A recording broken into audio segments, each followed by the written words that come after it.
दोस्तों नमस्कार, आप देख रहे हैं पूर्वांचल संदेश और मैं हूं दीपक दुबे। दोस्तों 2022 की चुनावों की सरगर्मियां और हम बिल्कुल निगाह लगाए हुए हैं महादेवा विधानसभा पर, जो कि 311 विधानसभा है बस्ती जनपद की। आज हमारी मुलाकात हो गई रामकरण चौरसिया जी से, जो कि इस जिले की पांचों विधानसभा के समाजवादी पार्टी के प्रभारी बनाए गए हैं और चौरसिया समाज के बड़े चेहरे हैं, युवा नेता हैं, प्रदेश सचिव हैं। तो आइए मिलते हैं और जानते हैं कि क्या मुद्दे हैं जो आप जनता के बीच लेके जा रहे हैं और क्या चीजें आ रही हैं जो जनता आपके सामने रख रही है। स्वागत है रामकरण भाई आपका। जी धन्यवाद सर। रामकरण जी, क्या मुद्दे हैं जिनको लेके आप लोग प्रचार में लोगों के दरवाजे तक पहुंच रहे हैं और उनको बता रहे हैं कि वो सपा को ही वोट करें? देखिए, सबसे पहला मुद्दा है जो हम लोगों के बेसिक मुद्दा है, ये हम लोग यहाँ क्षेत्र महादेवा जो है ये किसानी का मुद्दा है, क्योंकि यहाँ पे लगभग 99% लोग किसान से ही ये जीविका भी है, ये जीने का सहारा भी है। तो जो मौजूदा सरकार थी, ये मौजूदा सरकार किसान के फसल के रेट के दुगने के नाम पे आई थी। तो हर किसान को यही था कि भाई हमारे फसल का रेट बढ़ जाएगा तो हमारी आमदनी बढ़ जाएगी। हुआ उससे उलट, हमारी लागत दुगना हो गई, खाद बीज सब डीजल सब में डबल रेट बढ़ गया, लेकिन हमारी फसलों का रेट आधा हो गया। क्योंकि आप खुद जानते होंगे, आप लोग सबके बीच में जाते हैं, 1940 रुपये धान का रेट तय हुआ, लेकिन 1000-1200 रुपये में हमारे धान बिकने मजबूरी में हमें बेचने पड़े, क्योंकि सरकार कहती है कि हमने धान ले रहे हैं, लेकिन यहाँ ग्राउंड जीरो पे तो किसी का धान लिया नहीं जा रहा है। यहाँ तो बनिया का धान लिया जा रहा है, किसान का तो लिया ही नहीं जा रहा। बिचौलियों की मौज आ गई। सरकार तो दावा कर रही है कि हमने सबसे ज्यादा सीधे किसानों से जुड़ के आपकी फसलों की खरीद की है, लेकिन आपको तो खुद ज्ञात होगा, आप तो सबके बीच में जाते हैं, गांव-गांव जाते होंगे। मुझे नहीं लगता कि 10% किसान अपना फसल बेच पाया। किसान के नाम पे बिचौलिए बेच के राजा बने हैं ना। किसान तो अपना फसल 10 रुपये 12 रुपये में बेचा है। तो बेसिक मुद्दा तो वही है, क्योंकि उसको फसल का रेट दुगना मिलने के नाम पर वोट उसने किया था, उसको दुगने के बजाय आधा हो गया। तो आप ये समझिए, यहाँ समझने की ज़रूरत है। किसान भाइयों के पास जब हम लोग जाते हैं तो वो अपना दुखड़ा वही रोता है कि हमारे पास आमदनी नहीं है, हमारे पास बच्चों की फीस देने के लिए नहीं है। तो हमारा बेसिक मुद्दा सबसे पहले किसानी का ही था। तो आज भी वही है। हमारे राष्ट्रीय अध्यक्ष जी ने कहा हर लघु किसान को हम 5 बोरी यूरिया और 2 बोरी DAP देंगे। हर माताओं बहनों को 1 सिलेंडर होली, 1 सिलेंडर दिवाली देंगे। हर माताओं बहनों को जो समाजवादी पेंशन मिलती थी 500, वो 1500 रुपये महीना करने के, यानी 18,000 रुपये। आपकी पार्टी पे चौरसिया जी बिल्कुल घोषणा पत्र में है, अच्छी घोषणाएं हुई हैं। आपकी पार्टी पे लगातार जो आपकी जितनी भी विपक्षी पार्टियां हैं वो एक बड़ा आरोप लगाते हैं कि यहाँ कुछ लोगों की चलती है, परिवारवाद है, जातिवाद है। सरकार बनती है, योजनाएं तो बनती हैं, लेकिन लाभ कुछ विशेष लोगों तक ही पहुंचता है। तो क्या कहेंगे इस पे? देखिए, ये कहने की बात है। इससे पूर्व में 2012 से 17 तक हमारी सरकार थी। इसमें पूर्व मंत्री माननीय रामकरण आर्या जी थे, जिसमें द्वाबा क्षेत्र में आप देखेंगे 12-12 पुलों का निर्माण हुआ था, सड़कों का निर्माण हुआ था। यहाँ कौन सा परिवारवाद था?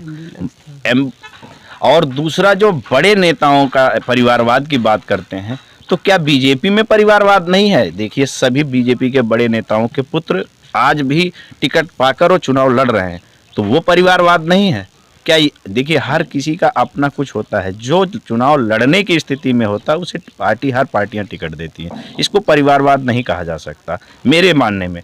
बाकी देखिए, आप लोग बेहतर जानते हैं, कोई ऐसी पार्टी नहीं है, कोई ऐसा नेता नहीं है किसी भी दल का कि जो उस क्षमता के अनुरूप होगा उसको टिकट मिलता है। आपकी सरकार के पहले समाजवादी पार्टी की सरकार थी, अखिलेश जी मुख्यमंत्री थे, और उसके बाद भाजपा इतने भारी बहुमत से सरकार में आई।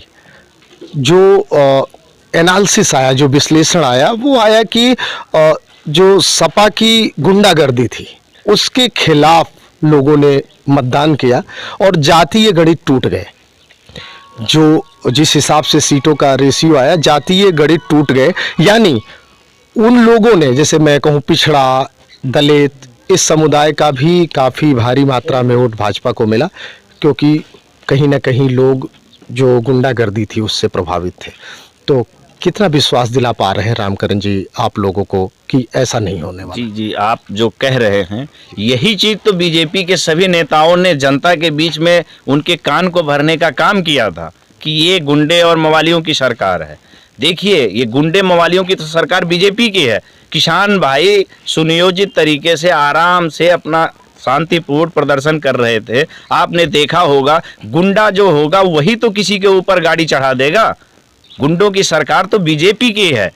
अब उनके विधायक बलात्कार करके जेल तक नहीं जा रहे थे, उसके लिए धरना प्रदर्शन करना पड़ रहा है आम जनमानस को। हमारी समाजवादी पार्टी ने देखिए जेल जाने के लिए कितना धरना प्रदर्शन किया। तो गुंडों की तो पार्टी ये है और गुंडा हमें बताते रहे, क्योंकि उन्होंने अपनी बात को सही तरीके से जनता के बीच में रखने का काम किया। न गुंडा राज न भ्रष्टाचार। अब की बार भाजपा सरकार और गुंडा वो वही थे, उन्होंने गुंडों का काम किया।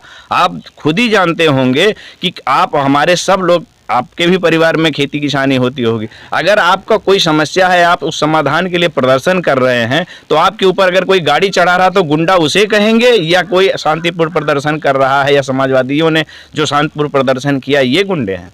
गुंडे तो बीजेपी के हैं।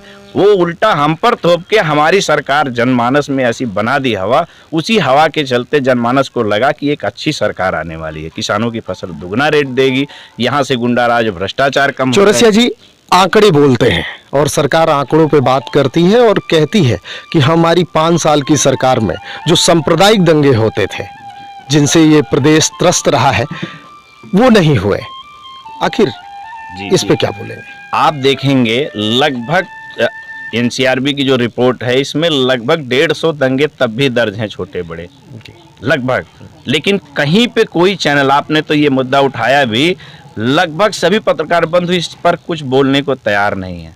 यही छोटे बड़े जो दंगे हुए थे, जो सांप्रदायिकता कहीं अनियमितता हुई, उसी को इन लोगों ने बड़े चैनल पर लाकर हमारी सरकार को बदनाम करने का काम किया। आज इनके भी राज्य में ये छोटे बड़े जो इनके ही रिपोर्ट बता रही है सरकार की, लेकिन उसको कहीं नहीं दिखा रहे हैं। दंगे तो देखिए सरकार की विफलता होती है, मैं मानता हूँ, चाहे वो बीजेपी की सरकार हो, कांग्रेस की सरकार हो, समाजवादी की सरकार हो, ये नहीं होना चाहिए, क्योंकि ये गंगा जमुनी तहजीब की देश है। हिंदुस्तान को गंगा जमुनी तहजीब की देश माना जाता है, तो यहाँ दंगा तो होना ही नहीं चाहिए। लेकिन ये जो छोटे बड़े जो नेता होते हैं बीजेपी के, इनकी ऐसी भाषा होती है, इसी भाषा की वजह से कहीं ना कहीं कुछ सांप्रदायिकता आ जाती है। तो उससे दूर हटने की हमारी जनमानस को ज़रूरत है। ये सिर्फ एक बताने की इनकी ज़रूरत होती है, और इस तरह का भाषा उपयोग करके हमारे आपके बीच में नफरत की राजनीति करना चाहते हैं। रामकरण भाई, जैसे जनता सब देखती है जो दिखाया जाता है, और जो गलत है, जिनको हम कहें माफिया, जो लोगों की ज़मीनें कब्जा करते हैं, या इन प्रकार जिन्होंने अपनी एक सत्ता बना रखी है। कुछ नाम है, मुख्तार की बात कर लें, अतीक की बात कर लें, तो ऐसे लोगों पर जब कार्रवाई होती है तो कहीं ना कहीं दिखता है कि सपा मचल जा रही है। अपराधी के खिलाफ कार्रवाई होनी ही चाहिए, ये सामान्य सी बात है। तो ऐसा लोगों को क्यों लगता है कि हाँ ये, या आप प्रेजेंट नहीं कर पाते, या क्या हो जाता है कि लोगों को ये लगता है कि ये सपा वाले मचल जा रहे हैं? ऐसा क्या? देखिए, आपने सही सवाल किया। ये इस सवाल में उतना ही दम है, और ये जनमानस का सवाल है। गुंडागर्दी नहीं होनी चाहिए, जो गलत करे कानून की नज़र में कानून का पालन होना चाहिए। अगर वो गलत है तो बुलडोजर उन पे भी चले, लेकिन जो आपके साथ हैं गलत हैं उन पर भी बुलडोजर चले, क्योंकि वो वांटेड है, उसके बाद भी वो मैच का उद्घाटन कर रहे हैं। तो ये पुलिस क्या कर रही है, ये सोचने की ज़रूरत है। अगर आप इस तरह का काम करेंगे, एक व्यक्ति मान लिया कि मैं वांटेड हूँ, ये वांटेड है भाई साहब, और लोग वांटेड है, तो एक वांटेड जितने लोग हैं सभी लोगों को तो वही प्रक्रिया, वही धारा लगी है। किसी का घर गिराया जा रहा है और किसी को बैट बॉल खिलाया जा रहा है। सोचने की जरूरत है कि ये सरकार दो तरफा राजनीति कर रही है, एक मुहा राजनीति कर रही है। सोचने की जरूरत है। उसी का धारा के तहत किसी का घर गिराया जा रहा है, उसी धारा के तहत उसे बैट बॉल खिलाया जा रहा है, ये जानने की जरूरत है। रामकरण भाई, आप चौरसिया समाज के, हमारे इस क्षेत्र के एक युवा चेहरे हैं, और क्या लगता है कि समाज को कितना जोड़ लिया है आपने अपने साथ? देखिए, इसमें मैं अपनी जुबान से कुछ नहीं कह सकता, लेकिन मैं जितनी मेरी यथायथ स्थिति है, कोशिश है, मैं जितना मेरे पास सामर्थ्य है, मैं 100% कोशिश करता हूं कि मेरे अपने समाज सर्व समाज, मैं बैकवर्ड समाज की राजनीति करता हूँ। उसमें मेरे चौरसिया भी भाई आते हैं, यादव भी भाई आते हैं, चौधरी भी आते हैं, कुहार लम्हार सभी जातियाँ आती हैं। मैं इन सब जातियों की ही राजनीति करता हूँ, क्योंकि मैं एक बैकवर्ड हूँ। मैं बैकवर्ड की राजनीति करता हूँ, विशेष अपने जाति पे ही राजनीति नहीं करता। मेरी अपनी बिरादरी के लोग मुझे सम्मान करें, इसलिए मैं राजनीति नहीं करता हूँ। मैं उनकी लड़ाई लड़ने की राजनीति करता हूँ। जो उनकी बीच की लड़ाई हो, हमारे हर बैकवर्ड समाज की लड़ाई हो, उसको लड़ने का काम करने हम लोग एक व्यवस्था के तहत राजनीति करने की कोशिश नहीं करते हैं। एक जनमानस की जो आवाज़ होती है उसके तहत, क्योंकि मैं एक बैकवर्ड हूँ, मैं बैकवर्ड की राजनीति। आपके ऊपर 5 विधानसभा की जिम्मेदारी है, लेकिन ये आपका की गृह विधानसभा है, तो यहाँ की जिम्मेदारी कुछ ज़्यादा ही बढ़ जाती है। तो रामकरण भाई, यहाँ लड़ किससे रहे हैं आप, बसपा से या भाजपा से? देखिए, यहाँ बसपा तो लड़ाई में ही नहीं है। यहाँ क्या 5 सीट पे लड़ाई में नहीं है। हमारी लड़ाई सीधे बीजेपी से है, जो झूठवाद फैला के जनता के बीच में जाने का काम करते हैं। जो कहते हैं वो कभी करते नहीं हैं। जब वो जुमले वाली बात करते हैं, माननीय, सबसे ज़्यादा मत प्रतिशत इस विधानसभा में 25% वो दलितों का है। उसमें से हम वो उसमें धोबी और ये खटीक, ये दलित नहीं शामिल हैं।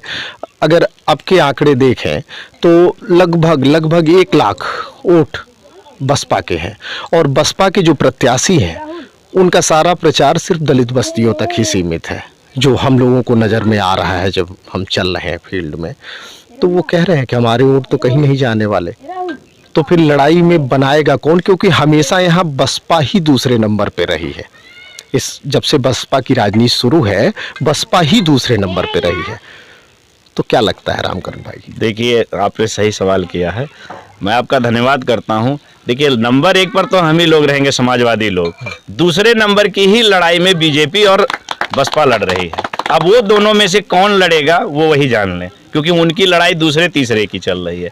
पहले की लड़ाई तो हम लोग लड़ रहे हैं, हम लोग लड़ाई भी लड़ रहे हैं, और जो महादेवा जीतता है वो सरकार बनाता है। इसलिए मैं पूरी पुरजोर कोशिश, हम अपने पूरे समर्थकों के साथ हम लोग पूरी जी जान लगाए हुए हैं कि हम लोग समाजवादी, सब सारे समाजवादी महादेवा जरूर जीते हैं। इसलिए हम लोग पूरी जी जान लगाए हैं। मुझे पूर्णतः विश्वास है कि हम लोग समाजवादी लोग महादेवा विधानसभा भारी बहुमत से जीत रहे हैं। धन्यवाद। चलिए, आप थे रामकरण चौरसिया, और बहुत बेबाक बातचीत, बहुत ढंग से आपने अपना पक्ष रखा। फिलहाल आपका भी दावा यही है कि हम लड़ रहे हैं, मेन लड़ाई में है, और बाकी सब हमसे लड़ रहे हैं। होगा क्या, ये 3 तारीख को जनता तय करेगी और 10 तारीख को काउंटिंग तय करेगी। तब तक देखते रहिए पूर्वांचल संदेश। नमस्कार।